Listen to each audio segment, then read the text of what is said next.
En Deutéronome chapitre 28, donc le verset 13, il dit si tu obéis à la voix de ton Dieu, si tu marches dans la voie du Seigneur, tu seras la tête et non la queue, tu seras toujours en haut, tu ne seras jamais en bas. Mais il y a une malédiction aussi qui est l'opposé. C'est quoi une malédiction? C'est la conséquence du non-respect d'un principe de Dieu. La malédiction n'est pas donnée par Satan. La malédiction est donnée indirectement par Dieu lui-même. Amen. Quand Dieu dit, si tu fais ça, tu seras béni. Si tu fais le contraire, il va se produire dans ta vie certains malheurs. C'est cela justement que la Bible présente comme étant la malédiction. C'est une parole de Dieu et toute parole de Dieu finit par se réaliser. Et souvent dans la phase d'exécution des malédictions, ce sont les démons parce qu'ils veulent ton mal. Ils viennent aider une malédiction à s'accomplir. Mais la bénédiction, les anges viennent t'aider à la réaliser. Qu'il en soit ainsi dans ta vie dans le nom de Jésus. Beaucoup de malédictions et de bénédictions régissent la vie sur la terre. Il n'y a pas une malédiction, il n'y a pas une bénédiction. Il y en a plusieurs. Dans Deutéronome chapitre 28, la Bible cite 12 catégories de bénédictions. Et les malédictions sont encore beaucoup plus nombreuses. Parce que pour une bénédiction, la désobéissance peut avoir 3 à 4 types de malédictions qui sont rattachées. Par exemple, quand on dit Dieu dit tu seras la tête et non la queue. Quand tu deviens la queue, quand tu es dominé, la maladie vient prendre le dessus sur toi, les problèmes financiers viennent prendre le dessus sur toi, les gens te maltraitent. Donc l'opposé de la bénédiction de l'élévation, c'est un ensemble de problèmes. La malédiction comme la bénédiction peut venir sur tout. Elle peut toucher un être humain, elle peut toucher un objet, un territoire. Josué, inspiré par Dieu, a déclaré une parole. Il dit, celui qui va essayer de rebâtir Jéricho va prendre une malédiction. Lorsqu'il va poser les fondements, son premier-né va mourir.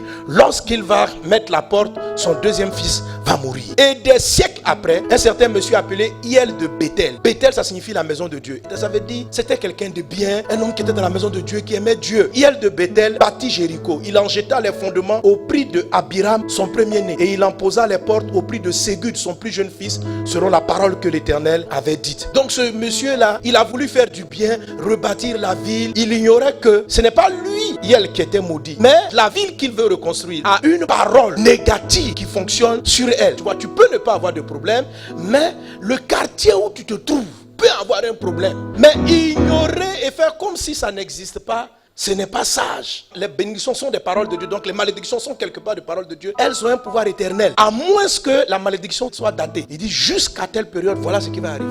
Alors quand je donne ce message, s'il te plaît, ne sois pas angoissé, inquiet. Tu es en train de voir, quand je regarde ma vie, André, je suis maudit. Tu n'es pas maudit. Ephésiens chapitre 1, verset 3. Nous sommes bénis de toutes les bénédictions dans les lieux célestes en Jésus-Christ. Si quelqu'un a donné sa vie à Jésus, il est béni. À moins que tu n'aies pas donné ta vie au Seigneur Jésus. Et si quelqu'un n'est pas converti, qu'il se convertisse. Toi, tu peux être exempté d'un malheur qui est en train de frapper ta famille, mais Dieu te sort de là pour que toi, tu viennes combattre ces choses-là. Et il y a des malédictions comme ça dans l'air. Apocalypse 22, verset 3. Dans la version du semeur, il dit lorsque nous serons au ciel, il n'y aura plus de malédiction. C'est-à-dire, avant ça, il y aura toujours des malédictions qui travaillent dans l'air. Jésus, pour neutraliser une malédiction, a utilisé la sagesse. Alors Jésus le renvoya dans sa maison en disant quoi? N'entre pas au village. Je me suis posé la question, quel était le problème de ce village? Il dit malheur à toi Chorazin, malheur à toi Bethsaïda. Ça veut dire que la ville de Bethsaïda, sous la parole de Christ, cette ville-là a été privée de miracles. Donc lorsque Jésus arrive là-bas, à cause de la malédiction, il ne reste pas pour dire, mais je ne comprends pas, le ciel est bloqué ici. Non. Même il savait ce qu'il avait dit sur le territoire de Bethsaïda. Il a pris l'aveugle, la sortie du territoire de Bethsaïda. Et comme ils étaient à côté du territoire, Jésus pour la première fois a prié par 2 fois pour un malade. Lorsqu'il a été guéri, comme le malade est convalescent, il dit mon ami, retourne chez toi. Mais Bethsaïda, il faut l'éviter. Je veux que vous réalisez ce que la Bible appelle la puissance des malédictions et des bénédictions. Et que vous ne plaisantiez pas avec ça. Et que vous n'ayez pas peur, mais que vous soyez conscient que certaines choses existent et que vous sachiez les contourner,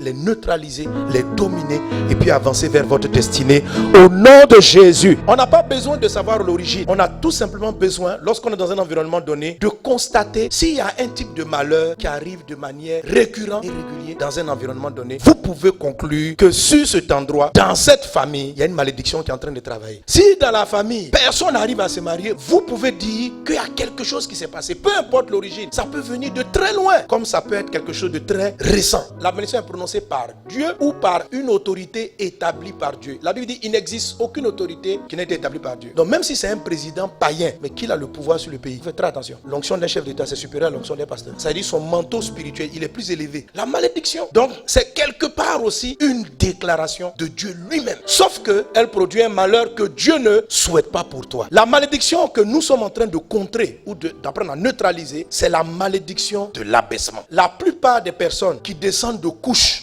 ça veut dire noir. C'était le petit-fils de Noé. Et en tout cas, les théologiens, les hommes sont d'avis que les Africains descendent de Couche. Et il semblerait que, après que Cam se soit moqué de son père a déclaré une malédiction qui ne pouvait pas atteindre Cam. Parce que juste avant, Noé avait fait une offrande à Dieu et Dieu a béni Noé et ses enfants. Donc, parce que la malédiction aussi ne peut pas venir contredire la bénédiction. Parce que c'est la parole de Dieu. Donc, quand la parole arrive, elle ne peut pas atteindre Cam. Mais elle tombe sur les enfants de Cam. Mais la Bible cite Canaan. Certains théologiens vont dire, on cite Canaan, mais c'est possible que ce soit tous les enfants. Mais si c'est Canaan seulement en tant que Canaan, c'est que ça ne concerne pas les Africains. Parce que la plupart des Cananéens ont été exterminés. Donc, c'est que la parole s'est déjà accomplie en elle-même. Mais si ça concerne tous les enfants, c'est que Couche a été touché. Amen. Mais ce n'est pas une fatalité. Si tu descends souvent de cette lignée, tu vas sentir des combats dans ta vie qui ne dépendent pas de toi. C'est son fils direct qu'on appelle Nimrod qui a construit la tour de Babel. Or, la tour de Babel était une opposition contre Dieu. Or, la Bible dit quiconque s'élève, Dieu va l'abaisser. Donc, le fait d'avoir été le chef de la tour de Babel, ça crée des problèmes à ceux qui descendent de Couche, la race noire. Et Nimrod qui descend de Couche, la Bible dit c'est le premier homme puissant sur la terre. Mais quelles que soient ces choses-là, ton Dieu va t'élever. Alors, pour pouvoir contrer, la première des choses à faire, c'est de comprendre comment la bénédiction fonctionne. Si tu comprends comment la bénédiction fonctionne, tu comprends aussi comment la malédiction fonctionne. Donc, il ne faut pas être en train de pleurer. Je suis maudit, je suis béni, ma maison est maudite. Pardon. Par exemple, si Hiel de Bethel avait lu le texte, vous savez ce qu'il aurait fait? Si quelqu'un qui n'avait pas de premier-né ni de deuxième-né construisait Bethel, personne ne serait mort. Parce que la malédiction dit, tu vas faire le fondement au prix de ton premier-né,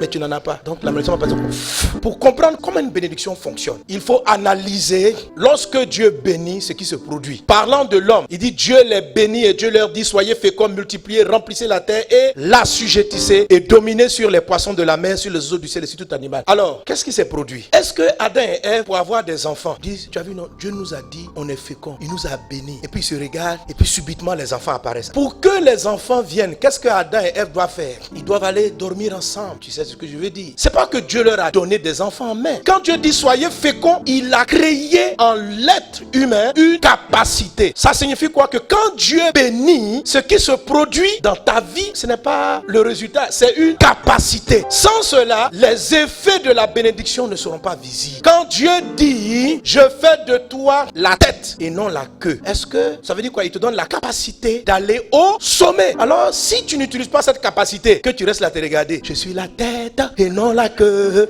C'est comme Adam qui regarde Ève. Nous sommes féconds, nous sommes féconds. Alors les chrétiens perdent beaucoup de temps à chanter à l'église, nous sommes la tête, je reste. Si tu vas pas chercher à savoir, Dieu qui a dit que tu seras la tête et non la queue, quelle est la capacité qu'il t'a donnée pour aller à la tête et que tu n'utilises pas ça, frère, tu vas chanter, tu vas rechanter, tu ne finiras jamais au sommet. Mais ce n'est pas seulement la capacité, il y a trois choses dans une bénédiction. La deuxième chose dans la bénédiction déclenche des cycles d'opportunités. Quand Dieu dit à l'homme et à la femme, soyez féconds, il y a une chose, c'est que pour que la femme et l'homme produisent, il y a un temps favorable où la femme peut porter la semence et produire un bébé. Si tu n'honores pas ce principe, il n'y aura pas d'enfant. Alors, quand une malédiction, par exemple, de stérilité arrive, soit elle va détruire la capacité, par exemple, la personne devient eunuque ou tu as enlevé l'utérus, la capacité est partie. Maintenant, la capacité de reproduction peut être là. Quand, par exemple, les femmes atteignent la ménopause, le cycle s'arrête. Donc, en ce moment-là, malgré qu'ils ont la capacité, parce qu'il n'y a plus de cycle, il ne peut plus avoir d'enfant. Si Dieu regarde une personne et puis il dit, je te donne la capacité de jouer au football comme Drogba, Neymar. Maintenant, tu es dans un endroit ou dans un environnement où il n'y a jamais une opportunité pour voir ton talent. Ça ne te servira de rien. Donc, quand Dieu te bénit, non seulement il te rend capable, mais il crée un cycle d'opportunités. La dernière chose que vous accorde une bénédiction, c'est le désir ou l'attraction vers ce pourquoi tu as été béni. Quand Dieu a béni Adam et Ève en disant soyez féconds, naturellement,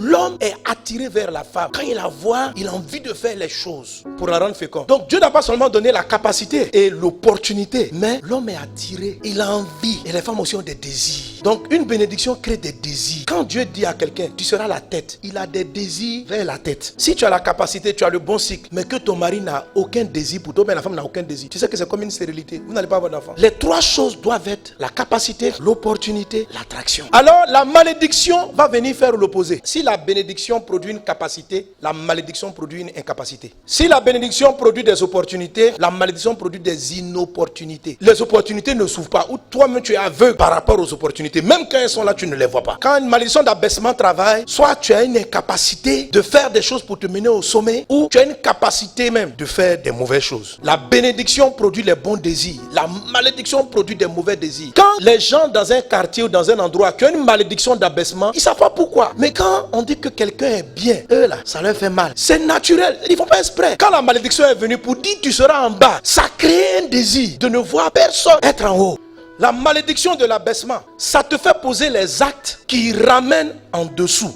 Et ça te donne des émotions et des sentiments qui créent l'abaissement. La Bible dit que Dieu rabaisse les orgueilleux. Tous ceux qui ont comme une malédiction d'abaissement ont une tendance facile à tomber dans l'orgueil. Ils ne font pas exprès et puis ils sont orgueilleux. Alors, une fois que tu comprends comment une malédiction travaille, quand tu veux la neutraliser, toi-même dans ta tête, tu commences à la combattre. Ça veut dire quoi? Que je sais que si Dieu me donne ça, ma chair aura une tendance à vouloir s'enorgueillir. Quand vous allez voir beaucoup de personnes qui ont été élevées, j'ai fréquenté des gens très riches, vous êtes surpris de leur humilité. Vous allez voir que ce sont des gens profondément détachés de la vanité de l'orgueil. Mais ça là, sur les descendants de couche, quand tu es dans une grosse voiture, il faut que les gens sentent que tu es là. Dès qu'on a mis la personne ministre, comment elle va réfléchir pour que sa maison soit la plus remarquable? C'est une mentalité d'esclave. Mais tu ne fais pas exprès. C'est parce qu'il y a une malédiction qui travaille. Et quand tu en es conscient, tu fais tout pour garder ton cœur dans l'humilité. Dès que tu sens des propensions à aller, tu recrées un autre système. Parce que naturellement, il y a des mauvaises tendances. Peu importe ce qui travaille contre ta famille, ce qui travaille contre ta vie, déclare ce que Jésus déclare.